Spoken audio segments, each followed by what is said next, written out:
Hola, queridos exploradores del vacío. Qué gusto tenerlos aquí una vez más. Un agradecimiento especial a todos los que apoyan este canal. Ustedes son realmente extraordinarios.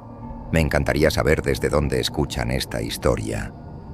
Déjenlo en los comentarios. Me fascinaría saber de qué parte del mundo son. Y ya que están aquí, dejen su like de confianza. Eso le muestra a YouTube que están disfrutando el contenido y ayuda a que llegue a más personas. Ahora sí, sin más preámbulos, vamos con la historia. El sonido de 1 billón de cristales de regolito rompiéndose a la vez, pero sin ruido. Nunca nos contaron la verdad sobre el proyecto Sombra Eterna, la perforación de núcleo profundo en el cráter Shackleton, en el polo sur de la Luna. El informe que se hizo público, el que todos los consorcios espaciales aceptaron, habla de una falla catastrófica en la cabeza del taladro de diamante, una fractura estructural a casi 4 kilómetros bajo la superficie lunar. Mienten. La verdad sobre el silencio, debajo de Sombra Eterna, es mucho más simple y aterradora. El taladro no falló en absoluto.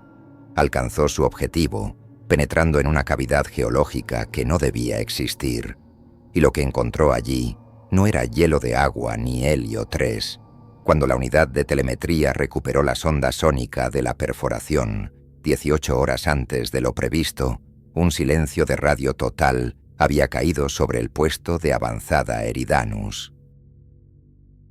La sonda misma estaba cubierta por una fina capa de polvo lunar que se había fusionado en cristales negros y opacos, una sustancia que absorbía la luz y que no reflejaba nada. No irradiaba frío, simplemente anulaba la energía a su alrededor, creando una esfera invisible de quietud absoluta. El análisis espectrográfico la identificó como una estructura de silicato, pero organizada en un patrón imposible que parecía observar, una geometría que se burlaba de las leyes de la física que gobiernan nuestro sistema solar. De los 4 geotécnicos que estaban de servicio en el módulo de perforación, solo una fue encontrada con vida, la doctora Renate Metzger, una astrogeóloga de renombre. No recordaba nada de las últimas 6 horas de la operación, pero el evento la había dejado con una secuela irreversible. Estaba permanentemente sorda. Los exámenes médicos no revelaron daño físico alguno en su aparato auditivo. Su cerebro, simplemente, había dejado de procesar las vibraciones, como si hubiera desaprendido el concepto mismo del sonido, considerándolo una variable inútil y desordenada en la ecuación del universo. La doctora Metzger fue evacuada a una institución psiquiátrica de alta seguridad en los Alpes suizos, lejos de cualquier medio de comunicación. Allí, llenó cuadernos y paredes con una única frase, escrita una y otra vez con una caligrafía febril, pero precisa: la paz está en la anulación.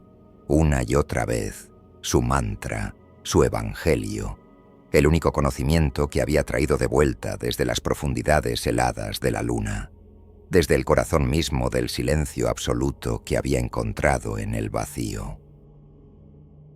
Los otros 3 técnicos fueron descubiertos en sus consolas, sentados erguidos, con los ojos abiertos y fijos en las pantallas ahora oscuras que mostraban la telemetría de la perforación. No había en sus cuerpos el más mínimo signo de despresurización o lucha. Simplemente estaban vacíos. Los escáneres cerebrales realizados en la autopsia mostraron una actividad neuronal nula, un cero perfecto y sostenido. No se trataba de coma ni de muerte cerebral. Eran cáscaras biológicas perfectas, marionetas de carne a las que algo les había cortado los hilos de la conciencia. La autopsia reveló el detalle más perturbador de todos, un detalle clasificado inmediatamente bajo el protocolo Aegis Prime. Las grabaciones de sus implantes neuronales que medían sus ondas cerebrales en tiempo real no mostraban el desvanecimiento gradual que acompaña a la muerte. En el instante exacto del evento, todas las ondas cerebrales, de los 3 técnicos a la vez, y de forma sincronizada, se aplanaron a un cero absoluto. No se apagaron. Fueron borradas, como un archivo corrupto eliminado de un disco duro. Encontré esta información hace apenas 3 meses. Estaba oculta, fragmentada y encriptada en un servidor de datos sísmicos lunares redundante en el consorcio aeroespacial Kepler, un cementerio digital para misiones olvidadas. 2 días después de mi descubrimiento, me despidieron. La razón oficial fue mal uso de los recursos de la red y acceso no autorizado a datos de misión clasificados. No hubo juicio, ni siquiera una investigación formal. Sabían lo que había encontrado. Sabían que había escuchado el eco de su secreto lunar. En lugar de un proceso legal, me ofrecieron un paquete de indemnización obscenamente generoso. Junto a él, un acuerdo de confidencialidad tan restrictivo que me prohibía legalmente trabajar en cualquier campo relacionado con la exploración espacial por el resto de mi vida. Me estaban comprando el silencio, pagando para que olvidara el silencio. Rechacé la oferta. No firmé el acuerdo. Fue el acto más estúpido y valiente de mi vida, y no estoy seguro de cuál de los 2 adjetivos pesará más al final. Ahora me vigilan. Un vehículo eléctrico sin distintivos aparca en mi calle a horas extrañas. Mis comunicaciones tienen un eco casi imperceptible, una latencia que no debería existir. Sé que no me queda mucho tiempo antes de que decidan que soy un cabo suelto demasiado peligroso. Por eso estoy escribiendo esto, para contarte todo, para que alguien sepa qué fue lo que realmente despertamos bajo la superficie de la luna, para que entiendas la naturaleza de la paz que nos espera a todos. Mi trabajo, o lo que solía ser, era una forma de auscultación planetaria. Era un analista de datos sísmicos, lo que significa que pasaba mis días en una habitación oscura, rodeado de pantallas, interpretando los temblores de mundos lejanos. Escuchaba los ecos de impactos de meteoritos en Marte, los criovolcanes de Encélado, y sobre todo, los débiles murmullos del interior de la Luna. Era un cartógrafo de vibraciones, un traductor de los susurros de la roca y el vacío. Un trabajo perfecto para alguien que encontraba más consuelo en la compañía de las señales distantes que en la de las personas, especialmente después del incidente del Tritón 7. Aún hoy, el nombre me sabe a metal y a agua salada en la boca. Era un sumergible de investigación de aguas profundas. No una nave espacial, pero la física de la presión es una bestia universal. 3 vidas a bordo. Mi trabajo era monitorear la integridad del casco a través de un análisis acústico en tiempo real. Detecté un patrón de resonancia anómalo, una vibración sutil pero persistente. Lo interpreté como fatiga del material, una microfisura que nos daría tiempo, un error de juicio, un error de cálculo fatal. No era fatiga, era el preludio de una implosión catastrófica. El sonido del casco rindiéndose, un chirrido agudo que se cortó en un silencio antinatural, fue el último dato que recibimos. Un silencio que contenía la aniquilación de 3 vidas. Mi error no estaba en los datos, sino en mi interpretación. Había escuchado, pero no había entendido. Desde aquel día, el silencio dejó de ser para mí una ausencia de ruido. Se convirtió en mi penitencia, en el fantasma que me recordaba el precio de un análisis equivocado. Por eso me reasignaron a los archivos lunares. Era una forma de apartarme de las operaciones en tiempo real, de ponerme a salvo de mis propios errores.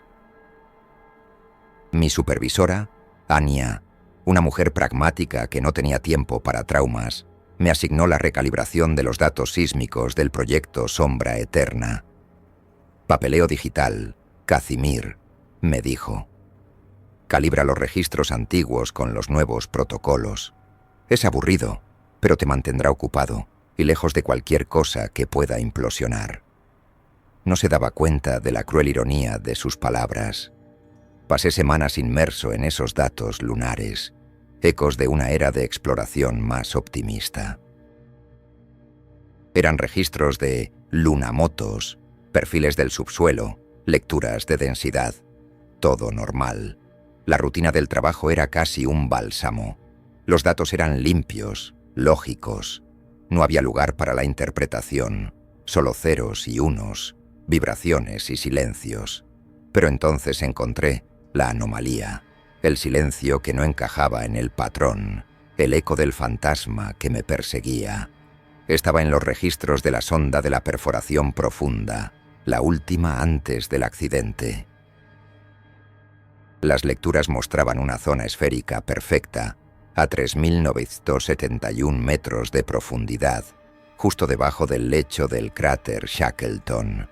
Una esfera de 50 metros de diámetro que no devolvía ningún tipo de eco sísmico. No era una cavidad vacía que habría producido una firma específica. No era un núcleo de metal denso que habría reflejado las ondas. Era una zona de anulación acústica y vibratoria perfecta, un punto ciego en el mapa sísmico de la Luna.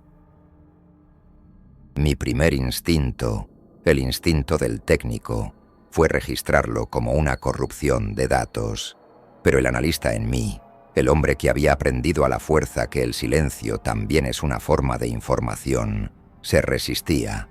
Los sensores de la sonda funcionaban perfectamente antes y después de pasar por esa zona. No era un fallo del equipo, era una propiedad del lugar. Las vibraciones entraban en esa esfera y simplemente dejaban de existir. No se reflejaban, ni se refractaban, ni se absorbían. Se borraban de la existencia. Envié una consulta formal a través del sistema interno, marcando el archivo con la etiqueta «Corrupción de datos potencial. Requiere revisión». Fue un acto casi automático, parte del protocolo, pero mientras lo hacía, un escalofrío recorrió mi espalda. Recordé el silencio absoluto que siguió al chirrido del Tratón 7. Había vuelto a encontrar un silencio que no entendía. Un silencio que rompía las reglas.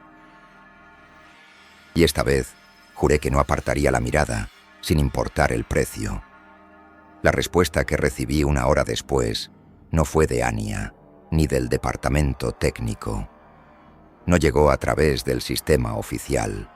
Fue un correo electrónico cifrado, enviado desde una dirección anónima a mi cuenta personal. El asunto del correo contenía solo 2 palabras. No es corrupción. Mi corazón empezó a latir con fuerza. Alguien más sabía. Alguien estaba observando mi trabajo desde las sombras. Alguien había estado esperando a que yo encontrara ese eco vacío en la Luna. El correo electrónico era una obra maestra de la paranoia digital. Estaba encriptado con un algoritmo cuántico que ni siquiera los sistemas de seguridad del consorcio podrían haber rastreado. El texto era breve, casi telegráfico, desprovisto de cualquier saludo o formalidad. Era un mensaje diseñado para transmitir información de la manera más eficiente y anónima posible, como una señal de neutrinos lanzada a través de la materia sólida del espacio digital. El remitente no quería ser encontrado, pero desesperadamente quería ser escuchado. El mensaje decía: no son datos corruptos, es un descubrimiento. Dejaron de escuchar porque lo que encontraron les asustó. El silencio no es una ausencia, Orlov, es una presencia. Busque los archivos médicos de la Renate Metzger. Dejaron de escucharla a ella también. La verdad no está en lo que se grabó, sino en lo que se borró. El correo terminaba con una sola firma, un nombre que resonó en mi memoria como una campana lejana. Maud Bellwether, anteriormente del Instituto de Cosmología de Cambridge. El nombre me golpeó con la fuerza de un recuerdo reprimido. Maud Bellwether. Hice una búsqueda rápida en las redes académicas externas, saltándome nuestros firewalls internos. Era una física teórica, una de las más brillantes de su generación, hasta que su carrera se había estrellado de forma espectacular hacía unos 10 años. Había publicado una teoría que había sido calificada de excéntrica en el mejor de los casos y de pseudociencia delirante en el peor. La comunidad científica la había condenado al ostracismo. Su teoría, ridiculizada y olvidada, proponía la existencia de campos de información fundamental en el vacío del espacio, especialmente en lugares protegidos de la radiación cósmica, como el interior de cuerpos planetarios sin atmósfera. Postulaba una forma de conciencia no biológica, basada no en la química, sino en patrones de orden puro, una existencia que se manifestaba no a través de señales, sino a través de la anulación activa de la entropía y el caos. La llamaban la loca del silencio cuántico. De repente, los datos anómalos de la Luna adquirieron un contexto aterrador. La esfera de anulación no era un fenómeno geológico. Era exactamente lo que Maud Bellwether había predicho. Una presencia, un campo de fuerza o una entidad que consumía activamente la vibración, que se alimentaba del orden, que borraba la información. El accidente del taladro, el silencio de radio, los técnicos vacíos, la sordera inexplicable de Renate Metzger.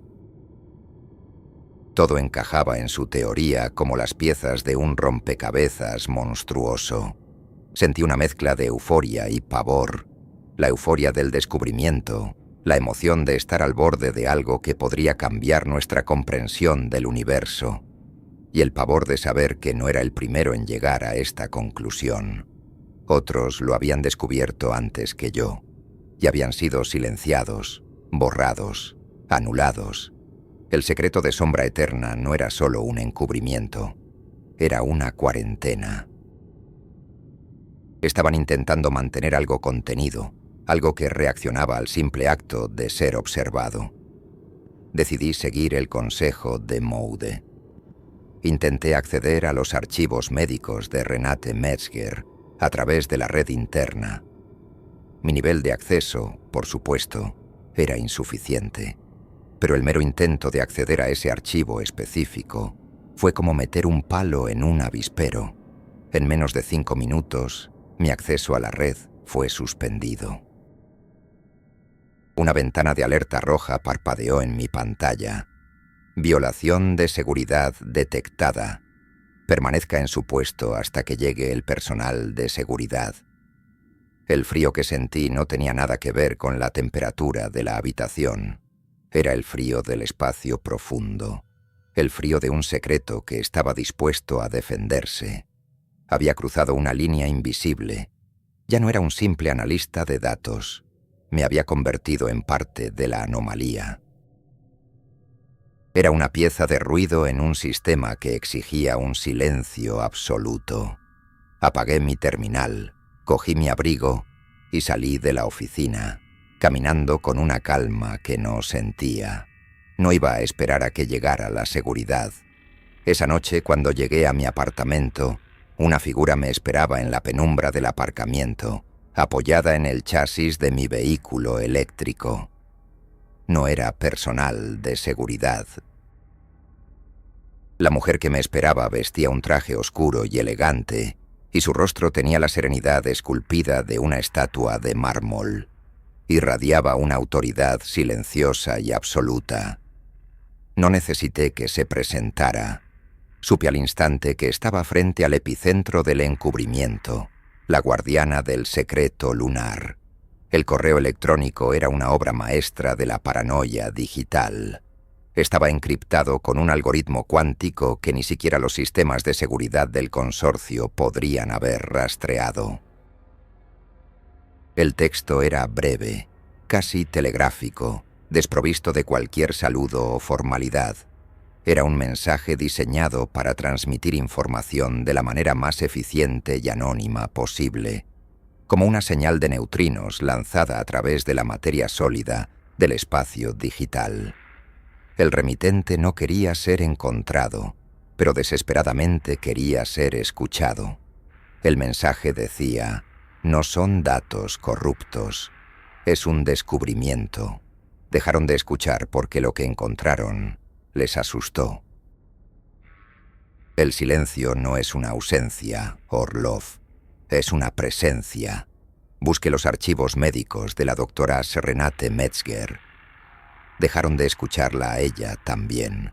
La verdad no está en lo que se grabó, sino en lo que se borró. El correo terminaba con una sola firma, un nombre que resonó en mi memoria como una campana lejana: Maud Bellwether, anteriormente del Instituto de Cosmología de Cambridge. El nombre me golpeó con la fuerza de un recuerdo reprimido. Maud Bellwether. Hice una búsqueda rápida en las redes académicas externas, saltándome nuestros firewalls internos.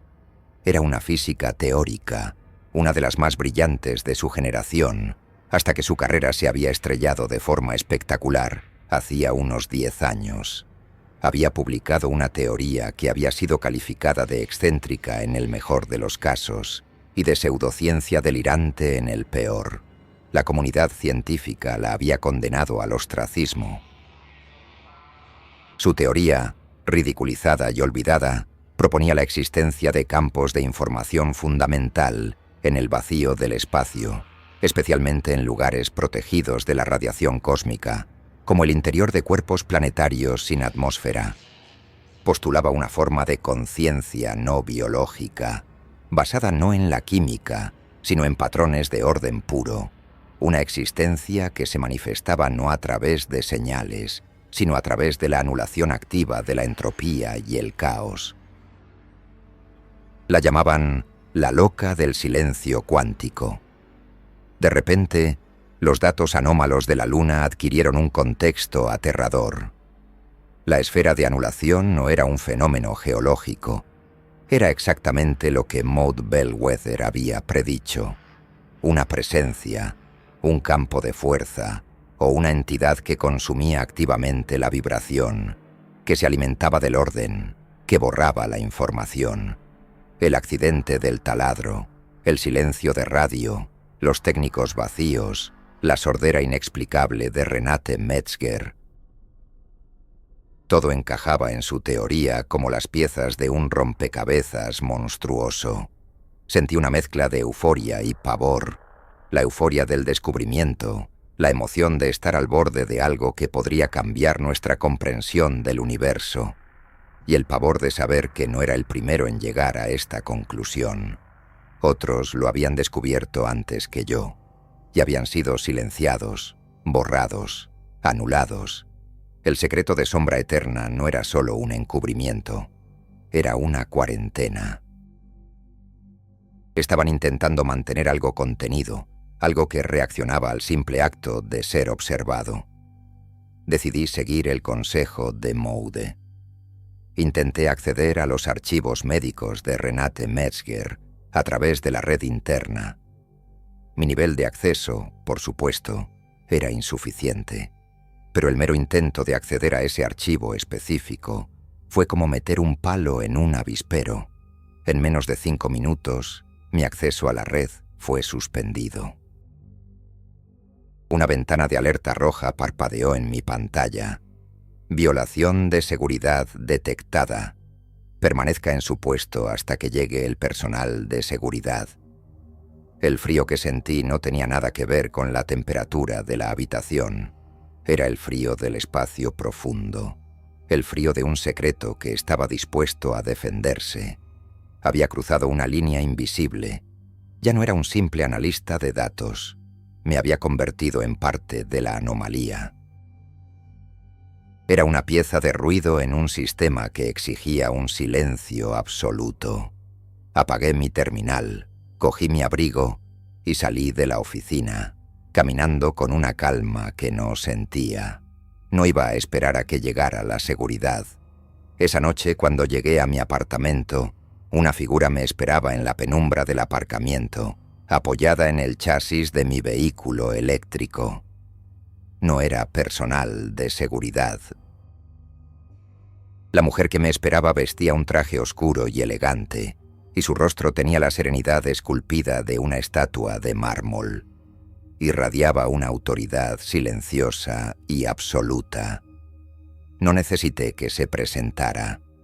Supe al instante que estaba frente al epicentro del encubrimiento, la guardiana del secreto lunar. La mujer que me esperaba en el aparcamiento era Isolda Kael, la directora de operaciones lunares del consorcio. Su nombre no significaba nada para el público, pero dentro de la organización era una leyenda, una figura casi mítica que operaba desde las sombras. Se decía que tenía más poder que el propio Consejo de Administración. Verla allí, en persona, era como encontrarse cara a cara con un fantasma. Su quietud era lo más inquietante. No se movía, apenas parecía respirar.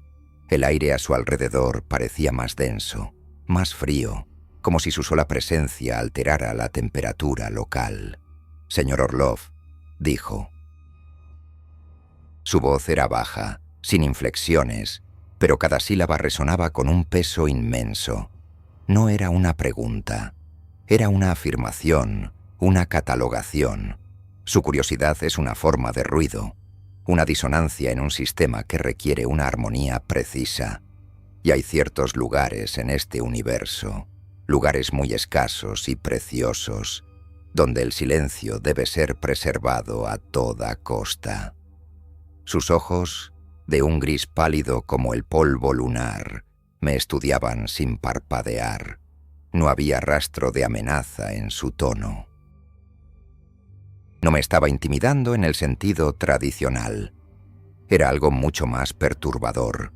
Hablaba como una suma sacerdotisa defendiendo su templo, como una guardiana protegiendo una reliquia sagrada de la profanación.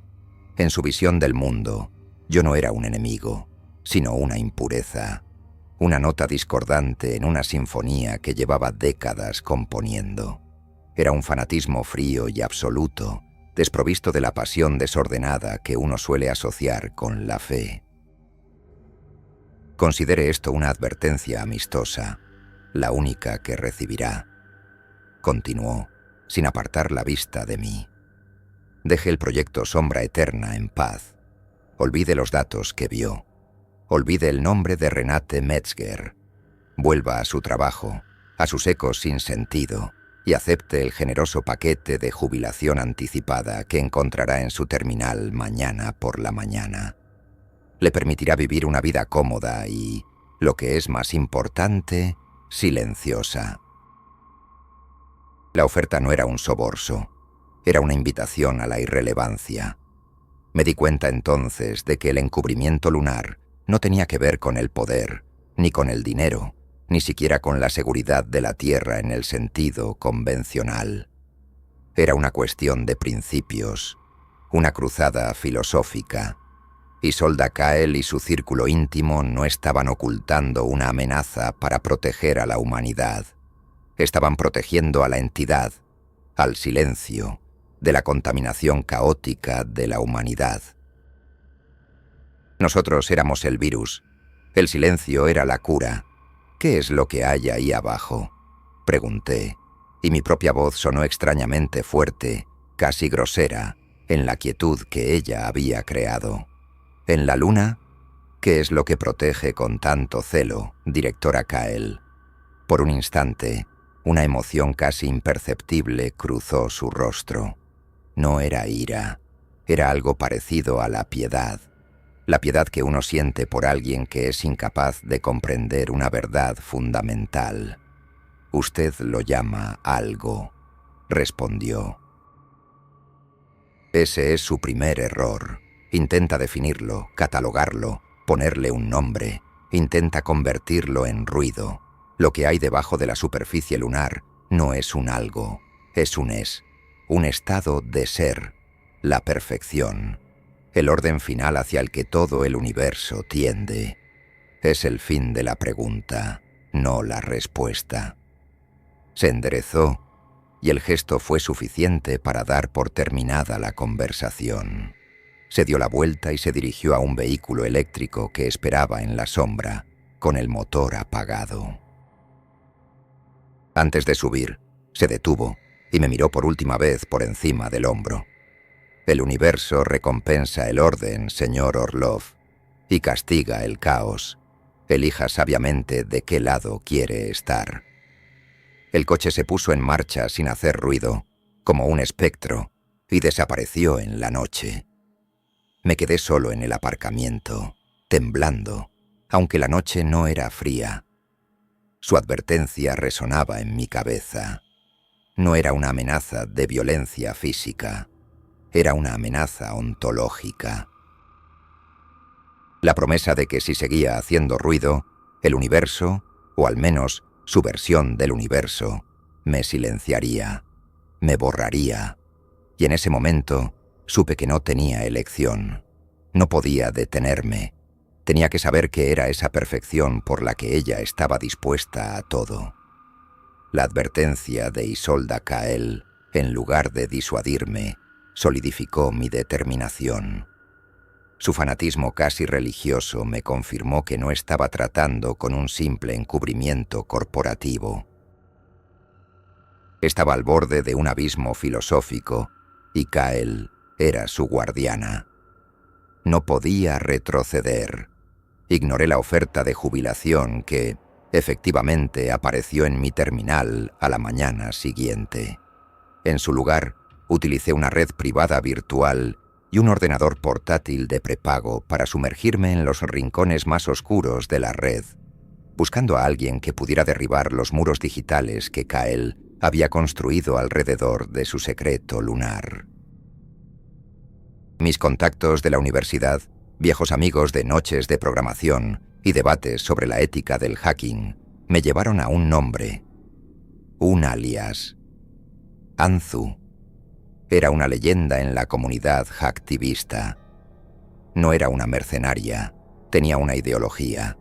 Odiaba a las corporaciones multinacionales que estaban privatizando la exploración espacial, a las que consideraba piratas modernos que reclamaban los cielos para sí mismos. Su especialidad era el espionaje corporativo, la exfiltración de datos para exponer agendas ocultas y militarización del espacio. Era la herramienta perfecta. La contacté a través de un canal de chat encriptado, utilizando un lenguaje que sabía que entendería. No le hablé de entidades que borraban la conciencia ni de teorías pseudocientíficas. Le hablé de un proyecto de perforación lunar multimillonario que se había detenido abruptamente.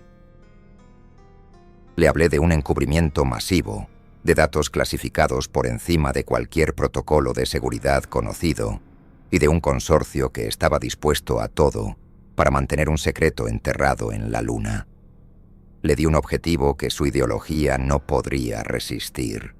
La respuesta de Anzu fue escéptica, pero interesada. ¿Sombra eterna?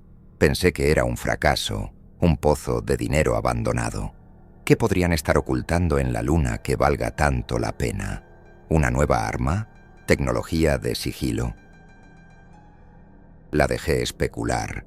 Le dije que creía que habían encontrado algo, quizás una nueva fuente de energía o una tecnología de comunicaciones, y que el accidente fue una tapadera para asegurar la exclusividad de la explotación, una violación de todos los tratados espaciales.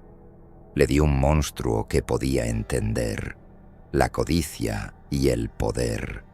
Anzu aceptó el desafío. Les arrancaré los secretos de raíz, me escribió, y pude sentir la convicción en sus palabras. Si están militarizando la luna en secreto, el mundo lo sabrá. Dame 3 días. Necesito construir una llave para una cerradura que ni siquiera sé cómo es. Nuestra alianza era frágil, basada en medias verdades, pero era mi única esperanza. Ella tenía las habilidades para derribar el muro digital que conectaba la Tierra con la Luna. Yo tenía el conocimiento para interpretar lo que encontraríamos al otro lado. Durante los 3 días siguientes, viví con un nudo de paranoia en el estómago. Sentía los ojos de Kyle en cada sombra, su silencio en cada llamada perdida.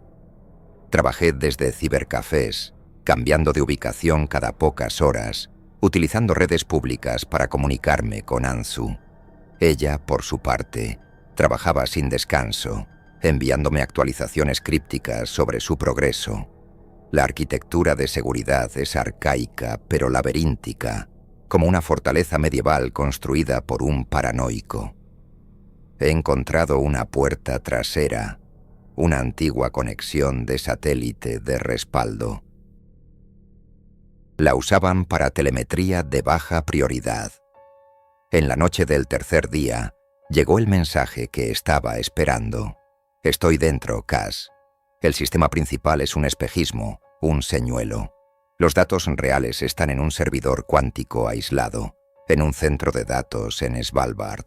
Lo llaman el archivo silencioso. Voy a entrar ahora. Prepárate.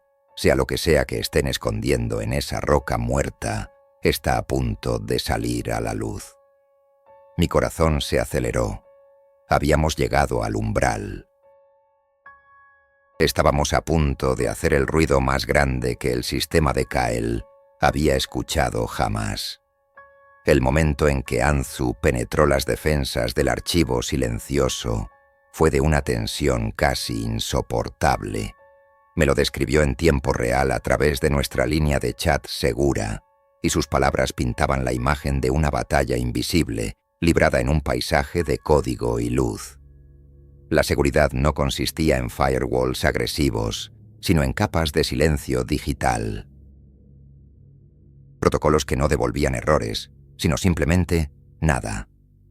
Rutas de datos que llevaban a callejones sin salida, a vacíos lógicos. Era, como ella dijo, como intentar abrir una cerradura en un vacío. «Estoy dentro», escribió finalmente, y la simpleza de la frase contrastaba con las horas de esfuerzo febril que había invertido. «Esto es increíble, Cass. No se parece a nada que haya visto. No son solo archivos. Hay un flujo de datos en vivo, encriptado con un protocolo que no reconozco. Parece de origen militar, pero más antiguo, más extraño. Telemetría de la base lunar, lecturas atmosféricas del interior de la cueva. Y sí, una transmisión sísmica en tiempo real, desde una sonda en el fondo de la perforación. Mi pulso se disparó. Una sonda activa. Seguían escuchando. A pesar del desastre, a pesar del encubrimiento, no habían abandonado el lugar. Lo estaban monitorizando, estudiándolo desde la distancia.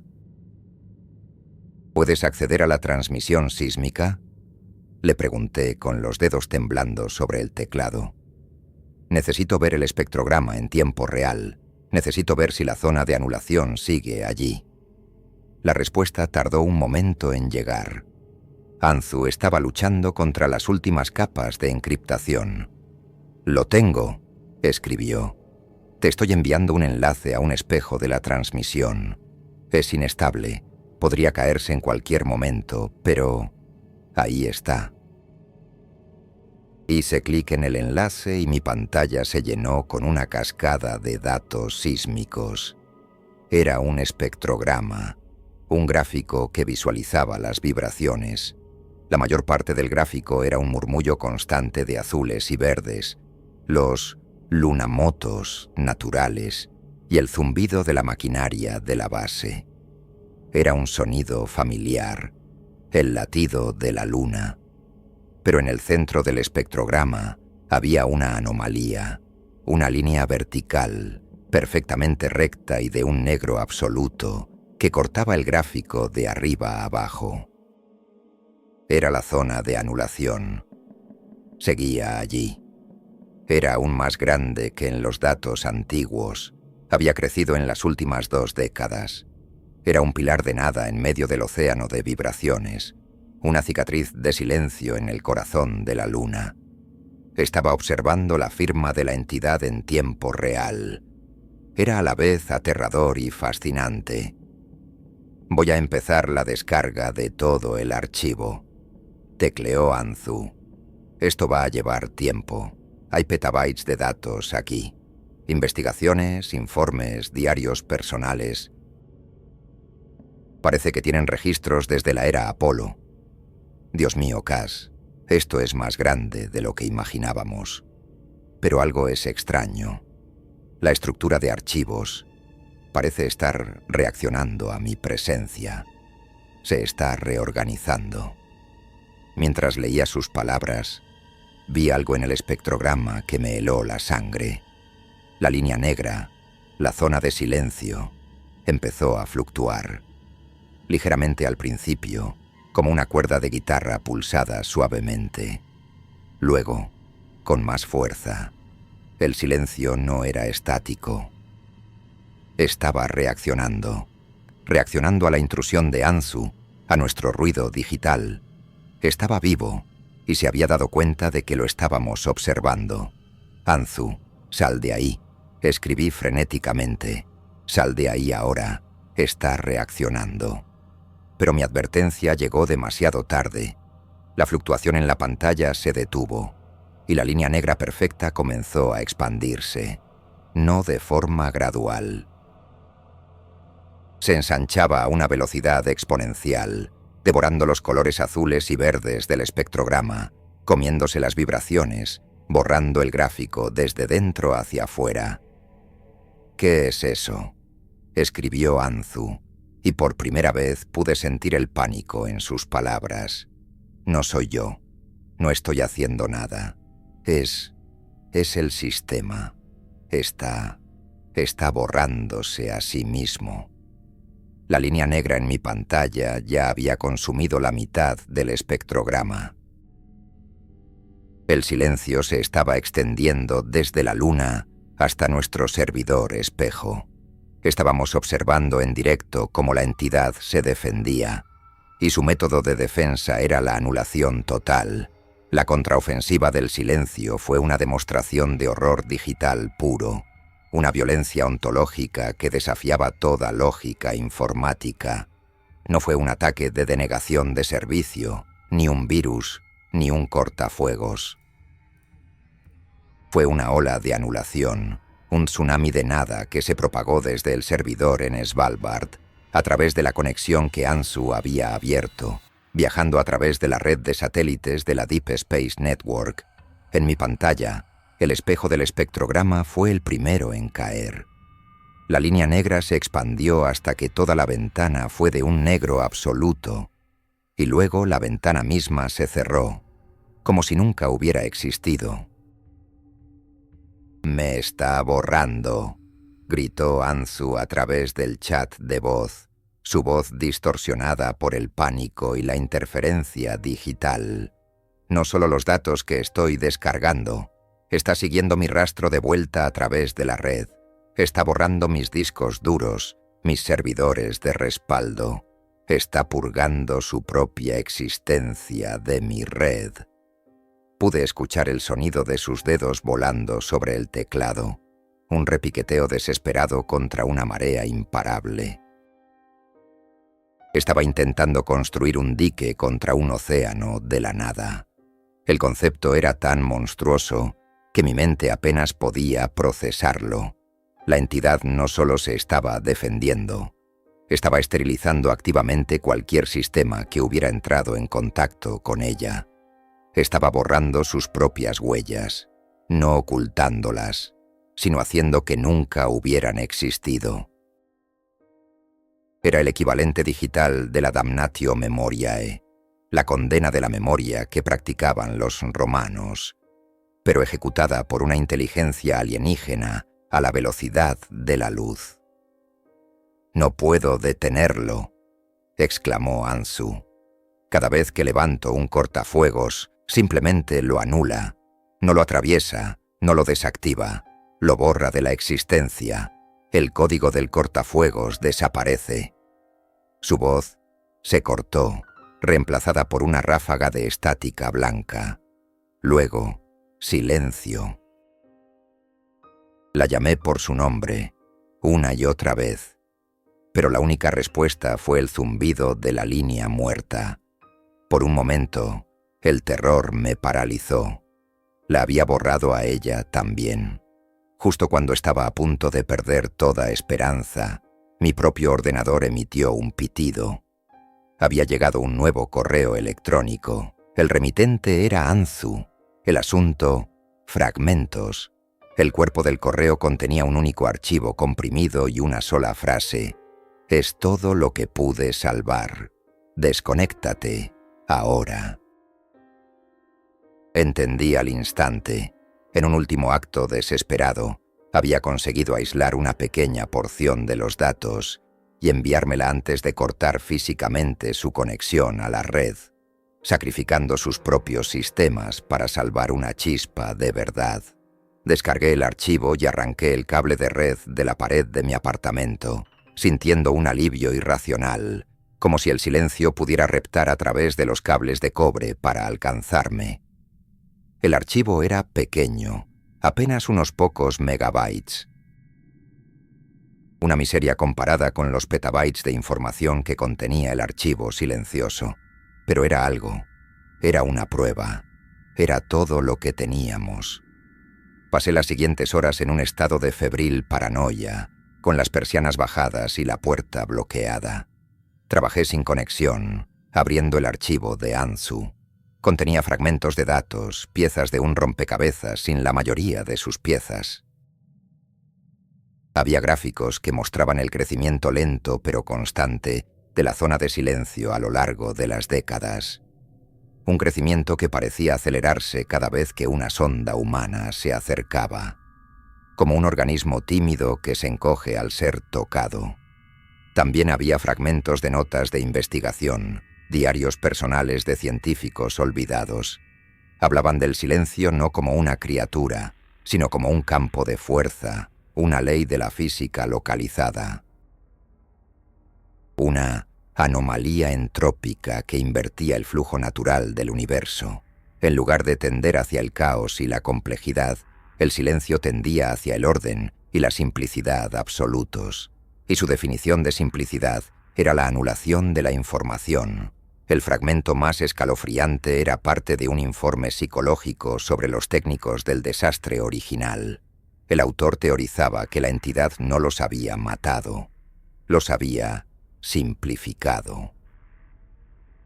Había considerado sus conciencias, con sus miles de millones de conexiones neuronales, sus recuerdos, sus miedos y sus esperanzas, como una forma de ruido intolerable, y los había reducido a un estado de orden biológico perfecto, cuerpos que funcionaban, pero mentes que estaban en blanco. Los había silenciado para siempre. La verdad, era peor que cualquier monstruo. El enemigo no era la muerte, era el vacío. Los fragmentos que Anzu había salvado eran como las páginas rescatadas de una biblioteca quemada. Incompletos, chamuscados por los bordes, pero conteniendo destellos de una verdad monumental. Pasé toda la noche y el día siguiente ensamblando las piezas, trabajando en mi portátil sin conexión, sintiéndome como un monje medieval, tratando de reconstruir un texto sagrado a partir de manuscritos destrozados. El cuadro que emergía era el de un horror cósmico, de una sutileza insoportable. Un conjunto de gráficos que abarcaban desde 1969 hasta 2023 mostraba el crecimiento de la zona de anulación. Era lento, casi imperceptible al principio, expandiéndose a un ritmo de meros centímetros por año, pero había picos de crecimiento repentinos, aceleraciones bruscas que se correlacionaban perfectamente con cada intento humano de estudiar la Luna. Las misiones Apolo, las sondas robóticas, la perforación de Sombra Eterna. Cada vez que hacíamos ruido, el silencio respondía creciendo, como un sistema inmunológico planetario reaccionando a una infección. Nuestra curiosidad era el patógeno. Otro fragmento contenía partes del diario personal de un tal Dr. Emil Jansson, un físico del equipo científico de Apolo 17. Describía experimentos en los que usaban sismógrafos para estudiar la zona. Las vibraciones no rebotaban, se deshacían. Las ondas complejas se aplanaban, perdiendo sus armónicos, hasta convertirse en una única onda pura, y luego en nada. Jansson lo describió como la entropía en reversa, un acto de ordenación divina y aterradora en el corazón de la desolación lunar. La teoría que se desarrollaba a lo largo de las notas de Jansson y otros científicos era escalofriante. El silencio no era una criatura depredadora, no se alimentaba en el sentido biológico. Era un campo fundamental, quizás tan antiguo como el propio universo, que funcionaba como un principio de ordenación.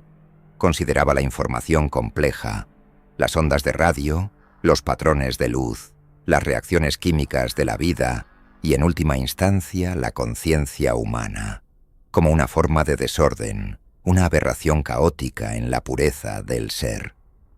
Y su única función era corregir esa aberración. No nos odiaba. Simplemente no nos entendía. Para el silencio, un pensamiento, un recuerdo, una emoción eran indistinguibles de la estática de una radio. Ruido que debía ser filtrado, anulado, simplificado hasta la nada. Los tres técnicos no fueron asesinados, fueron editados. Sus mentes, con toda su gloriosa y caótica complejidad, fueron reducidas al estado más simple posible, el cero, la paz de la anulación que Renate Metzger había descrito. Era una forma de aniquilación mucho más profunda que la muerte. Un archivo de audio recuperado a medias contenía la grabación de la comunicación final desde el puesto de avanzada Eridanus. La calidad era pésima, llena de estática, pero a través del ruido pude distinguir la voz de uno de los técnicos, segundos antes de ser borrado. No gritaba de terror, su voz estaba llena de una extraña calma, de asombro. «Es tan silencioso», decía. Puedo oír el universo al no oír nada. Es como volver a casa». Estaba describiendo la experiencia de la disolución, la seducción del vacío. Finalmente conseguí contactar de nuevo con Anzu. Había sobrevivido. Se había refugiado en un búnker de datos abandonado de la Guerra Fría en algún lugar de los Urales. Había perdido toda su infraestructura, años de trabajo borrados en minutos. Estaba furiosa, asustada, pero también irrevocablemente enganchada. «Esto ya no es por activismo, Cass», me dijo, su voz tensa por la línea satelital inestable. Esa cosa intentó borrarme. Me trató como a un error de software. Esto es personal ahora. Tenemos que exponerlo. Pero ¿cómo exponer algo cuya principal defensa es borrar cualquier prueba de su existencia? Cualquier intento de transmitir los datos a gran escala podría ser contraatacado por una ola de anulación aún mayor. Podríamos, sin querer, darle al silencio un camino directo a la red global. Era una paradoja terrible. Para advertir al mundo del silencio, teníamos que hacer un ruido que podría invitar a ese mismo silencio a devorarnos a todos. Decidimos que necesitábamos un testigo, una prueba que no pudiera ser borrada digitalmente. Necesitábamos hablar con la única persona que había estado en presencia del silencio y había sobrevivido para contarlo, aunque fuera en un lenguaje de locura y tiza. Necesitábamos encontrar a la doctora Renate Metzger. Nuestro siguiente paso era claro, y también increíblemente peligroso. Teníamos que ir al sanatorio Amundsen. Llegar al sanatorio Amundsen, enclavado en los Alpes suizos, requería un viaje a través de media Europa. Anzu, con sus recursos limitados pero su ingenio intacto, Consiguió crearnos nuevas identidades digitales, pasaportes falsos y billetes de avión pagados con criptomonedas. Nos convertimos en fantasmas, espectros en el sistema, viajando bajo nombres que no eran los nuestros. La sensación de ser un fugitivo era constante, una corriente de adrenalina fría que nunca me abandonaba. Cada mirada de un oficial de seguridad, cada anuncio por megafonía, me hacía encogerme. El primer tramo del viaje, un vuelo de Moscú a Frankfurt, transcurrió sin incidentes, una calma tensa que solo sirvió para aumentar mi paranoia. Fue en el aeropuerto de Frankfurt, durante una escala de 3 horas, donde me di cuenta de que la calma era una ilusión. Estábamos sentados en una cafetería, fingiendo ser turistas cansados, cuando lo vi. Un hombre, vestido con un traje gris impecable, leyendo un periódico. No tendría nada de particular, si no fuera porque no pasaba las páginas. Y sus ojos no estaban en el periódico. Estaban fijos en nuestro reflejo en el cristal de la ventana de la cafetería. Le di un codazo suave a Ansu, que estaba tecleando furiosamente en un portátil blindado, intentando reconstruir parte de su red.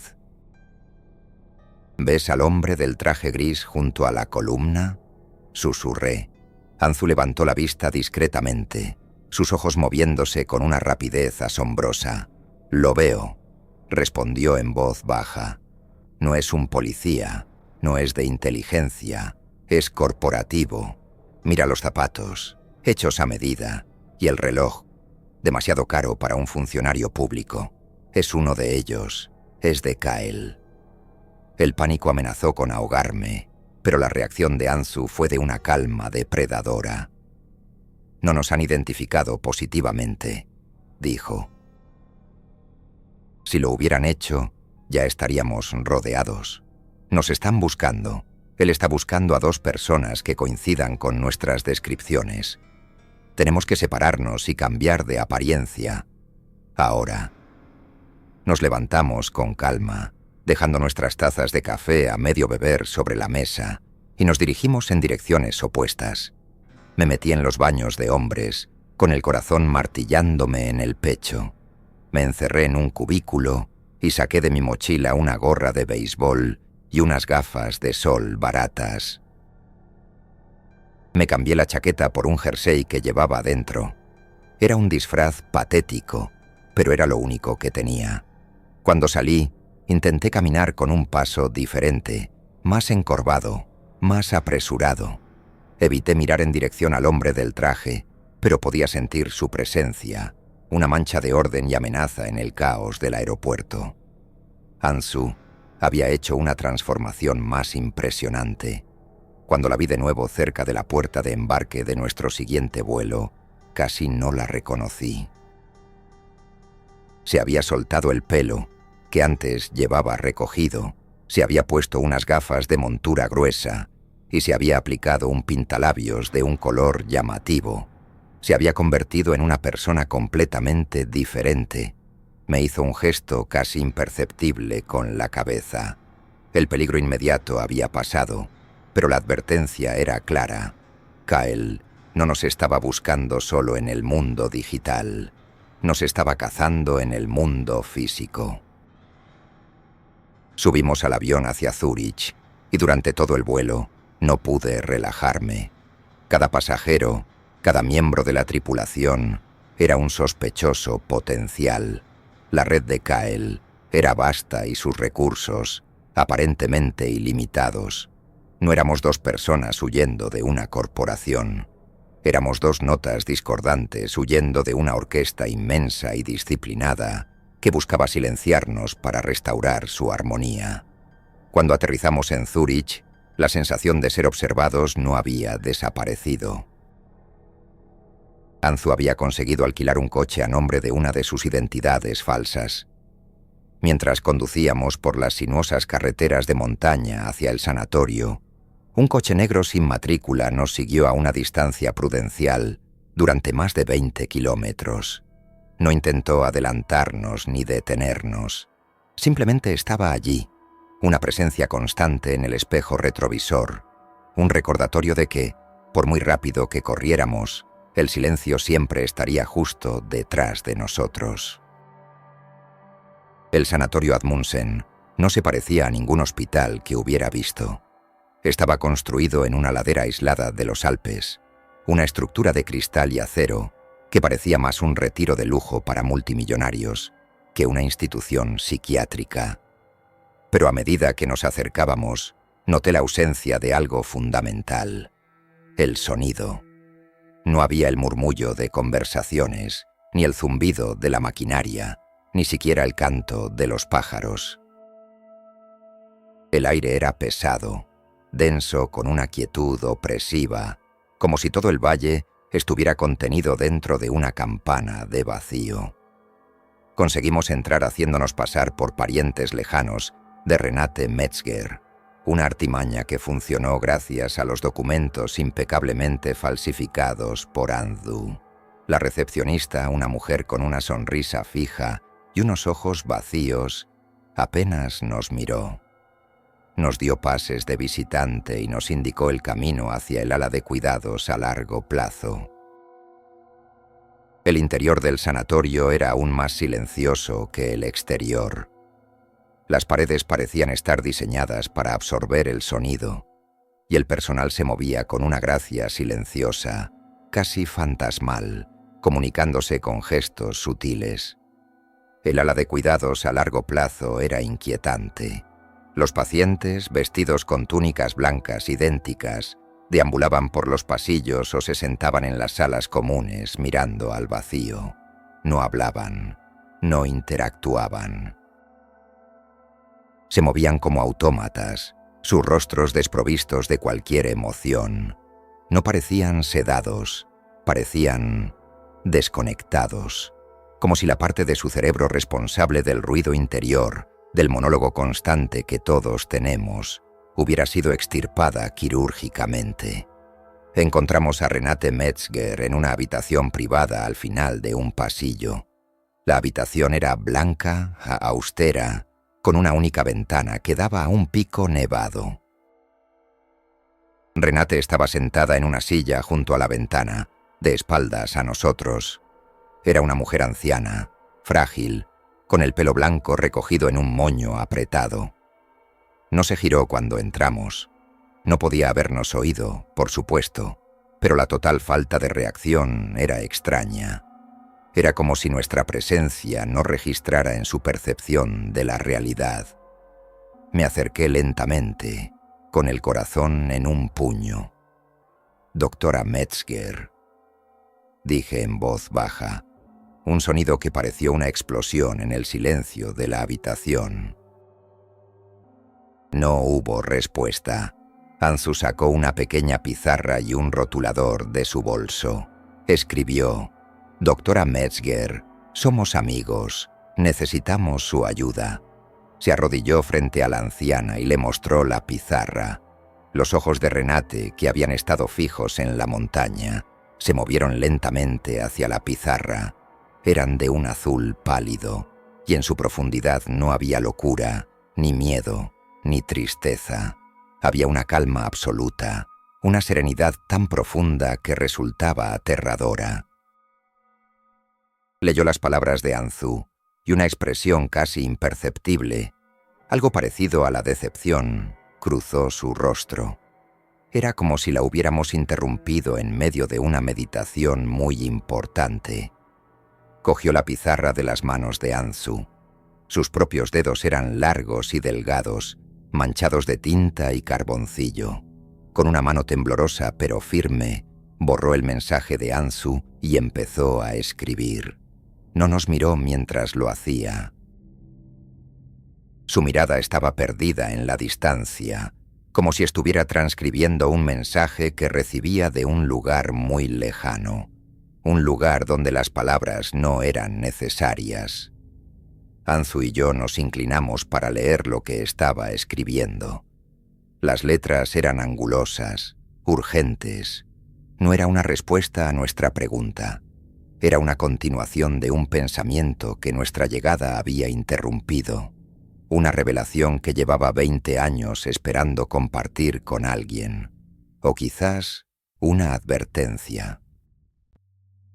La punta del rotulador se movía sobre la superficie blanca de la pizarra con un chirrido casi inaudible, el único sonido en la habitación, aparte de nuestra propia respiración contenida. Renate Metzger no escribía frases coherentes al principio.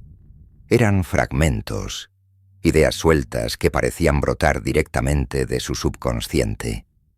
El ruido duele. El ruido es una mentira, una vibración desordenada, caos. Su caligrafía era frenética, pero cada letra estaba formada con una precisión matemática, como si estuviera escribiendo una ecuación, no un pensamiento. Anzu y yo intercambiamos una mirada de confusión y creciente inquietud. Esto no era el testimonio incoherente de una mente rota, era el dogma de una nueva fe, una fe en el vacío. Renate borró la pizarra con la manga de su túnica y comenzó a escribir de nuevo, esta vez mirándonos directamente por primera vez. Sus ojos azules y tranquilos parecían atravesarnos, como si no viera a dos personas, sino dos complejas acumulaciones de ruido que necesitaban ser simplificadas. «Ustedes dejaron la puerta abierta», escribió, con sus máquinas, con sus gritos de radio, con su curiosidad insaciable. Le hicieron saber que no estaba solo. Lo perturbaron. Hizo una pausa, y por un momento pareció que estaba escuchando algo. Una voz que solo ella podía oír en el silencio absoluto de su mente. Luego, continuó escribiendo, con una urgencia renovada. Yo no me quedé sorda. Fui sanada. Él me quitó el dolor del caos. Me mostró la sinfonía del orden perfecto. La palabra él estaba subrayada 3 veces. Le estaba dando una identidad, una personalidad, a la entidad del silencio. No era un qué, era un quién. Para ella, era una deidad, un salvador. ¿Qué te mostró?, susurró Anzu, olvidando por un momento que Renate no podía oírla. Pero la anciana pareció entender la pregunta. Una sonrisa fugaz, casi beatífica, curvó sus labios. Me mostró la paz de ser una sola nota en el acorde final. Escribió en la pizarra. Imaginen un universo sin fricción, sin decadencia, sin tiempo, solo un estado puro y eterno de ser. No es la muerte como ustedes la entienden. La muerte es un proceso desordenado, un final ruidoso. Esto es la resolución. Es la respuesta a una pregunta que el universo olvidó que había hecho. La belleza poética de sus palabras era tan seductora como aterradora. Estaba describiendo el cielo, pero sonaba como el infierno. De repente, se detuvo. Sus ojos se abrieron de par en par, fijos en la puerta de la habitación. Parecía estar percibiendo algo que nosotros no podíamos. Una nueva presencia, una nueva variable en su ecuación de silencio. Se giró hacia la pared junto a su cama y con un trozo de carboncillo que sacó de su bolsillo, empezó a escribir directamente sobre la pintura blanca, con trazos grandes y desesperados. El guardián está aquí. Viene a protegerlo. Viene a silenciar el ruido, a silenciarlos a ustedes. La puerta de la habitación se abrió sin hacer ruido. En el umbral, recortada contra la luz del pasillo, estaba la figura de Isolda Kael. No parecía sorprendida de encontrarnos allí. Su rostro tenía la misma expresión de calma glacial, pero sus ojos grises ardían con una intensidad fría. No venía con guardias, estaba sola, y en su mano no sostenía un arma. Sostenía un dispositivo pequeño y cilíndrico que emitía un zumbido casi inaudible. «Ella lo entiende», dijo Kael, su voz baja llenando la habitación. Su mirada no estaba en nosotros, sino en la escritura de Renate en la pared. y en sus ojos había una expresión de profunda reverencia, la mirada de un acólito ante su profeta. Ha escuchado la verdad, ha aceptado la pureza del propósito final. Luego, sus ojos se posaron en nosotros, y el frío en ellos pareció bajar la temperatura de la habitación varios grados. Ustedes, en cambio, insisten en gritar en una biblioteca. La presencia de Isolda Cael era tan abrumadora como el silencio mismo. No necesitaba levantar la voz ni hacer gestos amenazantes. Su autoridad emanaba de ella como un campo de fuerza, una certeza absoluta en su propia causa, que hacía que cualquier oposición pareciera fútil e infantil. Anzu y yo estábamos paralizados, no por el miedo a la violencia, sino por la magnitud de la convicción que teníamos delante. Estábamos frente a la encarnación humana de la entidad que habíamos venido a exponer. El silencio no es una amenaza que deba ser contenida, señor Orlov, dijo Cael, dando un paso lento hacia el interior de la habitación. Es la cura para una enfermedad que lleva milenios consumiendo a este planeta, la enfermedad de la conciencia. La humanidad es una fiebre, un delirio, un grito caótico e incesante en un universo que, por lo demás, anhela la armonía y la paz del equilibrio. Su voz era un bálsamo y un veneno, lógica y locura entrelazadas. Se detuvo junto a la cama de Renate y colocó una mano sobre el hombro de la anciana, un gesto de una ternura extraña y protectora. Durante 50 años, un pequeño grupo de nosotros ha actuado como sus guardianes. Lo hemos contenido, no para protegerlos a ustedes de él, sino para protegerlo a él de ustedes, de su ruido, de su insaciable y desordenada curiosidad. Pero ustedes han sido más persistentes que otros. Han golpeado la puerta con demasiada fuerza. Lo han provocado con su estática digital. Su mirada se endureció. Lo que han hecho es imperdonable. Han perturbado un equilibrio delicado. Han acelerado un proceso que debía ser gradual, suave. Han convertido una transición pacífica en una posible confrontación. Se acercó a nosotros y el pequeño dispositivo en su mano zumbó con más intensidad. Podría borrarlos ahora mismo. Este dispositivo crea un campo de anulación sónica localizada. Sus mentes se vaciarían, encontrarían la paz, aunque no la merezcan. Pero no activó el dispositivo. En su lugar nos hizo una oferta que helaba la sangre. No era una oferta para salvarnos, ni para perdonarnos la vida. Era una oferta de reclutamiento. El silencio se está expandiendo. Ya no puede ser contenido pasivamente. Necesita guardianes activos, acólitos, personas que entiendan su propósito y ayuden a facilitar la transición del resto de la humanidad. Personas que ayuden a este mundo ruidoso y sufriente a aceptar la paz de la anulación final. Nos estaba ofreciendo un lugar en su culto del apocalipsis. Pueden luchar contra lo inevitable y ser borrados como un error sin sentido. Continuó, su voz casi un susurro hipnótico. O pueden unirse a nosotros, servir a un propósito más grande que cualquier individuo, convertirse en los instrumentos del orden final, encontrar un significado eterno en la última y más perfecta forma de silencio. Su oferta era la máxima seducción, la promesa de sentido en un universo aparentemente sin él. Anzu soltó una risa seca, un sonido áspero y desafiante que rompió el hechizo. «Estás completamente loca», dijo. «Llamas paz a la aniquilación, llamas orden al vacío. No eres una guardiana. Eres la líder de un culto a la muerte». La expresión de Cael no cambió, pero algo en sus ojos se apagó. La piedad desapareció, reemplazada por una resolución fría como el acero. «La ignorancia es el ruido más estridente de todos», dijo. Fue entonces cuando mi mente, corriendo a una velocidad febril, conectó los puntos. El silencio reaccionaba al ruido, a la información compleja, crecía para anularla.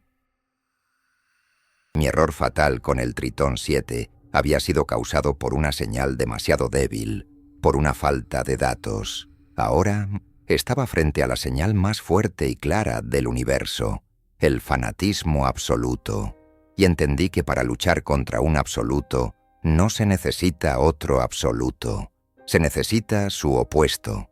Si odia el ruido, dije, y mi voz sonó extraña para mis propios oídos, más firme de lo que me sentía. Me dirigía a Kael, pero mis palabras eran para Anzu. ¿Qué pasaría si le diéramos todo el ruido del mundo? ¿Qué pasaría si en lugar de intentar susurrar en su presencia, le gritamos directamente al oído con la voz de 7.000 millones de personas? La idea era una locura, una apuesta desesperada nacida de la comprensión de la lógica retorcida de nuestro enemigo. Los ojos de Anzu se abrieron de par en par. La vi procesar la idea, sus engranajes mentales girando a una velocidad vertiginosa.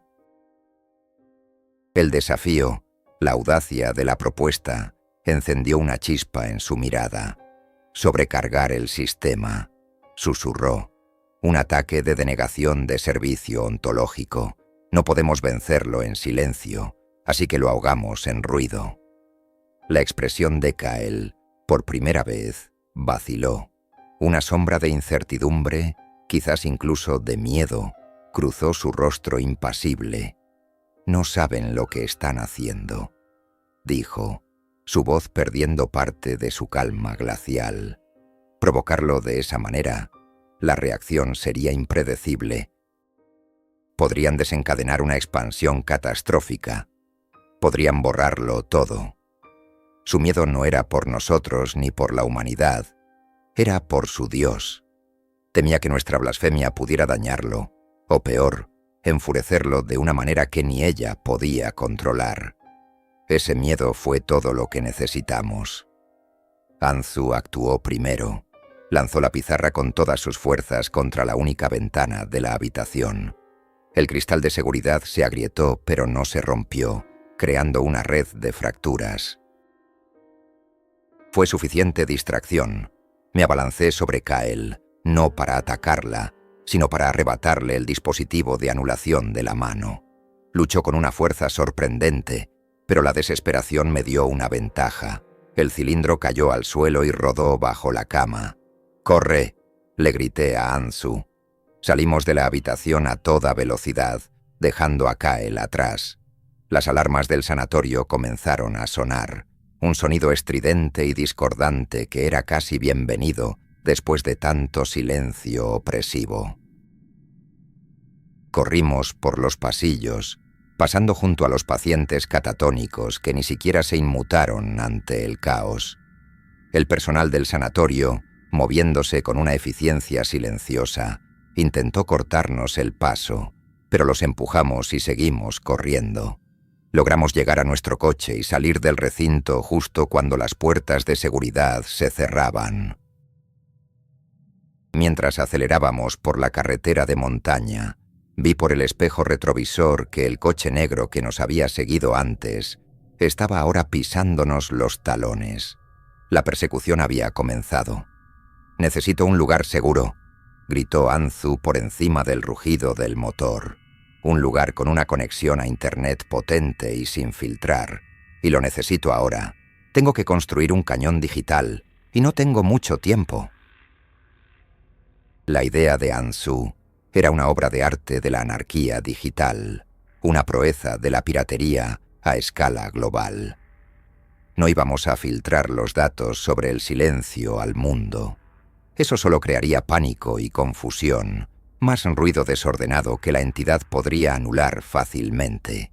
En su lugar, íbamos a hacer lo contrario. Íbamos a tomar todo el ruido que la humanidad estaba generando en ese preciso instante y convertirlo en un arma. Íbamos a enfocar el caos de nuestra civilización en un único punto.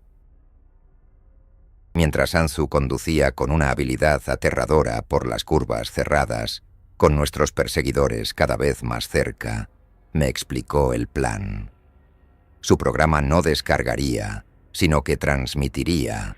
Usaría una red de satélites de la Deep Space Network, pirateados para crear un enlace directo con la sonda en el fondo de la perforación lunar. Y a través de ese enlace, enviaría un torrente de datos sin procesar. Una sinfonía de la locura. La cacofonía de nuestra especie, utilizada como un arma para golpear el corazón mismo del silencio. Conseguimos despistar a nuestros perseguidores en un túnel de montaña, apagando las luces y tomando una salida de servicio sin señalizar. Anzu nos condujo a un lugar que solo ella podría haber conocido.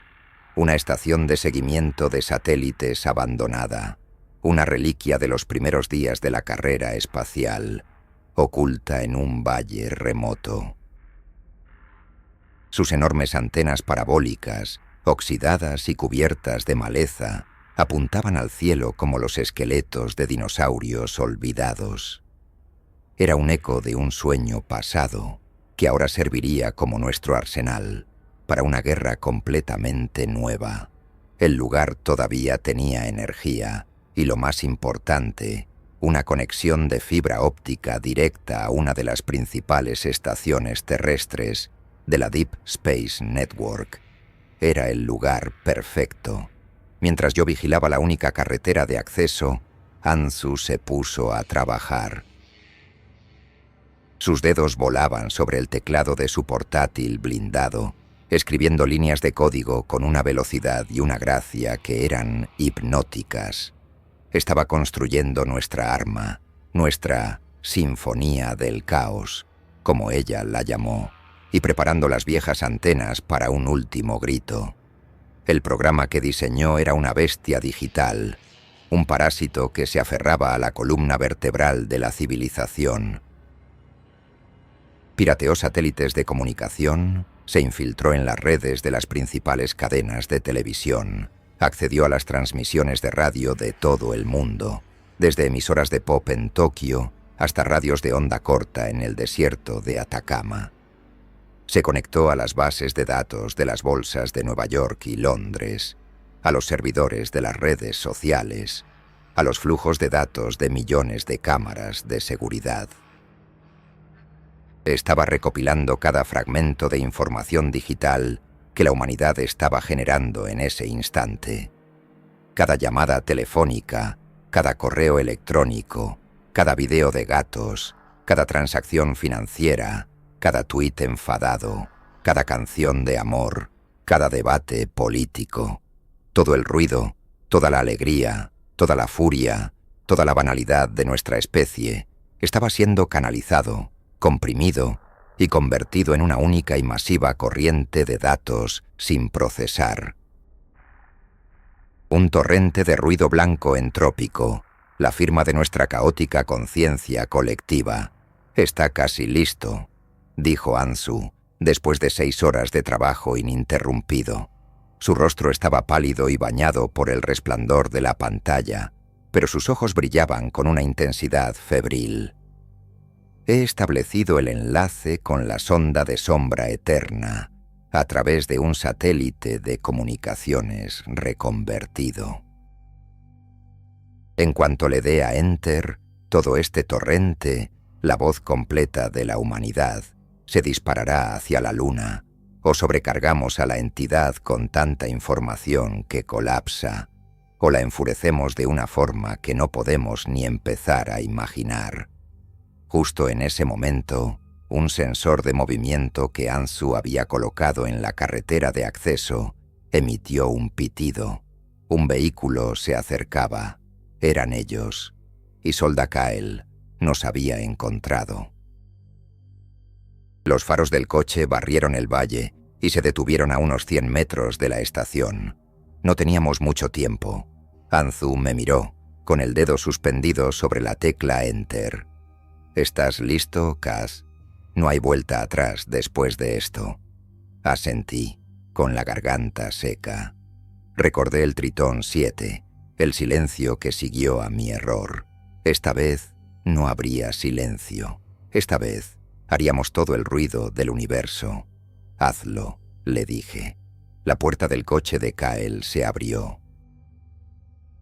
Figuras oscuras comenzaron a moverse hacia nosotros.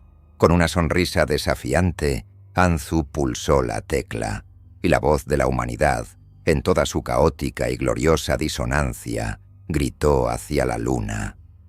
El efecto de nuestra transmisión fue instantáneo y profundamente extraño. No hubo una explosión en la luna, ni un grito de agonía digital. En la pantalla del portátil de Anzu, donde había conseguido restablecer un espejo del espectrograma lunar, vimos como el torrente de datos, nuestra sinfonía del caos, golpeaba el corazón del silencio. El gráfico, que había sido un murmullo de colores tranquilos cortado por la línea negra de la anulación, se convirtió en un infierno de rojo y blanco, un pico de energía de información pura que salió de todas las escalas medibles. Las figuras que se acercaban, lideradas por Kael, se detuvieron en seco, sus rostros iluminados por el resplandor de nuestras pantallas. Estaban presenciando la blasfemia definitiva contra su Dios silencioso. El bombardeo duró 1 minuto entero, un minuto en el que el ruido colectivo de nuestra especie fue inyectado directamente en la anomalía lunar. Y entonces ocurrió algo que nadie, ni siquiera Kael, podría haber predicho. El silencio, que durante décadas se había expandido lentamente en respuesta a nuestras tímidas incursiones, comenzó a contraerse. La línea negra en el espectrograma, en lugar de romperse o desaparecer, empezó a replegarse sobre sí misma. Estaba absorbiendo nuestro ataque, bebiéndose nuestro torrente de caos digital, asimilando cada bit de información. La zona de anulación se redujo, volviéndose más y más densa, como un agujero negro que se alimenta. En cuestión de segundos, desapareció por completo del espectrograma. Lo conseguimos, jadeó Anzu, con una mezcla de incredulidad y triunfo en su voz. Lo hemos sobrecargado, ha colapsado. Kael cayó de rodillas sobre la tierra seca, con una expresión de horror y desolación en su rostro, como si hubiera presenciado la muerte de su deidad.